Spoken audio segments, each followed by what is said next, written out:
தமிழக வெற்றிக் கழகத்தின் சிறப்பு பொதுக்குழு கூட்டம் தற்போது தொடங்கி நடைபெற்று வரும் நிலையில் பல தீர்மானங்கள் இதில் நிறைவேற்றப்பட்டிருக்கிறது. அந்த வகையில் தமிழக வெற்றிக் கழகத்தின் தலைமையில்தான் கூட்டணி என்பதன் மூலமாக ஒரு மெசேஜ் கன்வே செய்யப்பட்டிருக்கக்கூடியதை அண்மை செய்திகளாக நாம் பார்த்து வருகிறோம். தங்கள் தலைமையை ஏற்கும் கட்சிகளுடன் தான் கூட்டணி என சிறப்பு பொதுக்குழு கூட்டத்தில் தமிழக வெற்றிக் கழகத்தின் சிறப்பு பொதுக்குழு கூட்டத்தில் தீர்மானம் நிறைவேற்றப்பட்டிருக்கிறது. இது குறித்து பேசுவதற்காக பத்திரிகையாளர் சுவாமிநாதன் நம்மோடு இணைப்பில் இணைந்திருக்கிறார். அவரிடம் பேசலாம். சார், இணைப்பில் வந்தமைக்கு நன்றி. இன்றைய சிறப்பு பொதுக்குழு கூட்டத்தில் பல தீர்மானங்களை டிவிக்கு நிறைவேற்றி இருக்கிறாங்க. அதுல குறிப்பா தங்களுடைய தலைமையை இருக்கக்கூடிய ஒரு கூட்டணியில தான் மற்ற கட்சிகளுக்கு வாய்ப்பு இருக்கு, தங்களுடைய தலைமை தான் அப்படிங்கிறத ஒரு தீர்மானம் மூலமா நிறைவேற்றியிருக்கிறாங்க. இதன் மூலமா தமிழக அரசியல் களம் அப்படிங்கிறது 4 முனை போட்டியா மாறி இருக்கிறது, உறுதி செய்யப்பட்டிருக்கு. இது எந்தெந்த கட்சிகளுக்கு சாதகம், எந்தெந்த கட்சிகளுக்கு பாதகமா மாறுவதற்கான வாய்ப்பு இருக்கு? முதற்கட்ட பார்வை என்ன சார்? நிச்சயமாக இது இதுவரை தமிழகத்தை ஆண்ட 2 திராவிட கட்சிகளுக்குமே இது ஒரு பாதகம் தான் அப்படின்னு நான் பாக்குறேன். அதுல கொஞ்சம் திமுகவுக்கு கொஞ்சம் சாதகமாகவும் இதுல இருக்கலாம். என்ன சாதகம் என்ன பாதகம் அப்படின்னு நீங்க பாத்தீங்கன்னா, வழக்கமா ஆளுங்கட்சிக்கு எதிரான ஓட்டுகள் முழுக்க அதுக்கு பிரதான எதிர்கட்சியில யார் இருக்காங்களோ அவங்கதான் அறுவடை செஞ்சுட்டு இருந்தாங்க. இதுதான் தமிழகத்துல 1967க்கு பின்பு நடந்த அனைத்து தேர்தல்களையும் எதிரொலிச்சதை நம்மளால பார்க்க முடிந்தது. அது எப்பெல்லாம் அதற்கு கூர்மையான இன்னொரு போட்டி வருதோ, இன்னொரு இடம் அந்த இடத்தை நோக்கி உருவாகுதோ, அந்த சமயம்லாம் ஆளுங்கட்சி தான் மீண்டும் ஆட்சிக்கு வந்திருக்கு. அதுக்கு நீங்க உதாரணமா 2016 மக்கள் நல கூட்டணி வலிமை பெற்ற போது அது அன்றைக்கு ஆளுங்கட்சியாக இருந்த அண்ணா திராவிட முன்னேற்ற கழகத்துக்கு சாதகமாக இருந்தது. ஏன்னா ஆளுங்கட்சிக்கு எதிரான எதிர்ப்பு ஓட்டுகள் சிதறடிக்கப்படும், அது ஒன்று. அந்த வகையில் இது திமுகவுக்கு கொஞ்சம் சாதகம். ஆனா திமுகவுக்கு இதுக்குள்ள பாதகமும் இருக்கு. அது என்ன பாதகம் அப்படின்னு நீங்க பாத்தீங்கன்னா, வழக்கமா இன்னைக்கு அதிமுக பாஜக கூட்டணி என்பது தமிழ்நாட்டுல ஒரு 12 முதல் 14% வரை சிறுபான்மையினர் ஓட்டு வங்கி இருக்கு.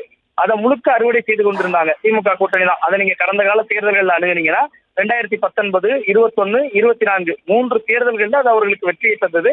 அது ஒரு சக்சஸ் ஃபார்முலாவாகவும் திமுக கையாண்டுட்டு இருக்காங்க. அவர் விஜய் பாஜகவோடு நெருங்கல, அதிமுகவோடு நெருங்கல என்கிற பொழுது திமுகவினுடைய அந்த சிறுபான்மையினர் ஓட்டு வங்கியும் சிதறும். நீங்க எப்படி ஒரு மாநிலத்தில் ஆளுங்கட்சிக்கு எதிரான ஓட்டை விஜய் சிதறடிக்கிறாரோ, அதே போல மத்திய பாஜக எதிர்ப்புன்னு ஒரு எதிர்ப்பு ஓட்டு இருக்குல்ல. தமிழ்நாட்டுல பாஜக நடந்து முடிந்த நாடாளுமன்ற தேர்தலில் 11% ஓட்டு தான் எடுத்தாங்க. அப்ப இங்க என்ன புரிஞ்சுக்கணும்னா, பெரும்பான்மையாக இங்க பாஜக எதிர்ப்பு மனநிலை கொண்ட மாநிலம். அந்த ஓட்டுகளை முழுசா அறுவடை செய்யறதையும் சிக்கல் ஏற்படுத்துவாங்க. அதனால 2 கட்சிகளுக்குமே ஒரு சேதம் ஏற்படுத்துவார்.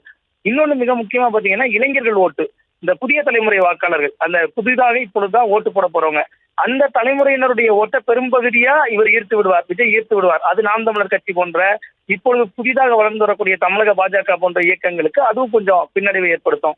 ஸோ விஜயை பொறுத்தவரை இந்த தேர்தலில் அவருடைய ஒரு பலத்த ஓட்டு வங்கியை அவர் காட்ட முடியும். அதற்காக அவர் பல கட்சிகளுடைய வாக்கு வங்கிகளை சிதைப்பாரு. இதுல திமுகவுக்கு கொஞ்சம் சாதகமான அம்சம் இருக்கிறதா நான் பாக்குறேன். சார், இது ஒரு சில கட்சிகளுக்கு சாதகம் அப்படிங்கிறது உங்களுடைய கருத்தா இருக்கு. பட் இருந்தாலுமே தமிழக வெற்றிக் கழகம் இந்த தீர்மானத்தின் மூலமா ஒரு தேர்தல் பேரத்தை முன் வச்சிருக்கிறாங்க அப்படிங்கிறது அரசியல் விமர்சகர்களுடைய பார்வையா இருக்கு. ஒருவேளை அதற்கான மூவாதான் இது இருக்குமா அப்படிங்கிற ஒரு கேள்வி எழுந்தாலுமே கூட தேர்தல் முடிவுகளுக்கு பின்பாக கூட விஜயோடைய நிலைப்பாட்டில் மாற்றம் இருப்பதற்கான வாய்ப்பு இருக்கா? இல்ல, அதற்கான வாய்ப்பு ரொம்ப குறைவாகத்தான் இருக்கும். ஏன்னா நான் எப்படி பாக்குறேன்னா, விஜயை பொறுத்தவரை இதுதான் அவருக்கு முதல் தேர்தல். அவர் முதல்வராக வேண்டும் என்கிற ஒரு எண்ணத்தோடு தான் அரசியல் கனவோடு அவர் வந்திருக்கிறார். அவர் கொள்கை எதிரியாக பாஜகவையும் அரசியல் எதிரியாக திமுகவையும் அவர் அறிவித்து விட்டாலும் கூட, அவர் அதிமுகவோட வேற ஏதோ இயக்கத்தோடு ஒரு துணை முதல்வர் என்கிற ஒரு நிபந்தனைகளோடோ அல்லது வேறு எந்த நிபந்தனைகளோட அவர் போய் பொருந்துவார் என்பதில் எனக்கு உடன்பாடு இல்லை. காரணம் என்னன்னா, அவர் திரைத்துறையில உச்சத்துல இருந்தவர். அந்த உச்சத்தை விட்டு அவர் வருகிற பொழுது இந்த அரசியல் துறையில உச்சமாக இருந்தாதான் அவருக்கு அந்த வெளியில வந்ததற்கான லாபம். ஏன்னா அவர் ஜனநாயகன் படத்தை கடைசி படமாக அறிவித்திருக்கிறார். இன்னமுமே உங்களுக்கு அது மாதிரியான சில சிக்கல்கள் இருக்கிறதுனால விஜய் தேர்தலுக்கு பிந்தைய ஒரு கூட்டணி அமைப்பார் என்பது எனக்கு உடன்பாடு இல்லை. இப்பொழுது வெளியில் இருக்கக்கூடிய அதிமுகவில் இருந்து விலகி நிற்கக்கூடிய அந்த பாஜக தேசிய ஜனநாயக கூட்டணியிலிருந்து விலகி நிற்கக்கூடிய ஓபிஎஸ், டிடிவி தினகரன் போன்றவர்களுக்கு வேண்டுமானால் இவர் ஒரு வாசலாக இருப்பார் அப்படின்னு பாக்குறேன். அவர் தலைமையில ஒரு அணியை உருவாக்க அவர் முயற்சிக்கிறார். ஆனால் அது முதல் தேர்தல் அவருக்கு. அவர் தன்னை முழுதாக அவர் நிரூபிக்கின்ற வரை அவரால் ஒரு வலுவான அணியை அமைக்க முடியாது. அதே நேரத்துல மக்கள் அவருக்கு ஓட்டு போட தயாரா தான் இருக்காங்க. அதை நம்ம பாக்குறோம். கரூர் சம்பவத்துக்கு பின்னாடி கூட விஜய் அவர்களுக்கு பெரிய இமேஜ் சரிவு எதுவும் ஏற்பட்டுல. ஸோ அந்த அடிப்படையில் இதை அதுதான் விஜய் தன்னுடைய முதல் தேர்தலில் தன்னோட பலத்தை காட்ட வேண்டிய நெருக்கடியில தான் இருக்காரு. நீங்க 2006 சட்டமன்ற தேர்தலில் விஜயகாந்த் அவர்கள் தனித்து நின்றதுனால தானே 2011 அவர்களுக்கு உரிய முக்கியத்துவம் கொடுத்து விஜய் ஜெயலலிதா அவர்கள் போன்ற ஒரு ஆளுமையை அவரை தேடி அழைத்துக் கொண்டார்கள். அந்த தேர்தலில் 2006லயே அவர் தேர்தல் ஆணையத்தால் அங்கீகரிக்கப்பட்ட அரசியல் கட்சியாக மாறுறாருல விஜயகாந்த். ஸோ அந்த பாலிசியை தான் விஜய் பின்பற்றுவார் அப்படின்னு நான் பாக்குறேன். நன்றி திரு சுவாமிநாதன். இணைப்பில் உங்களுடைய கருத்துக்களை பகிர்ந்தமைக்கு நன்றி.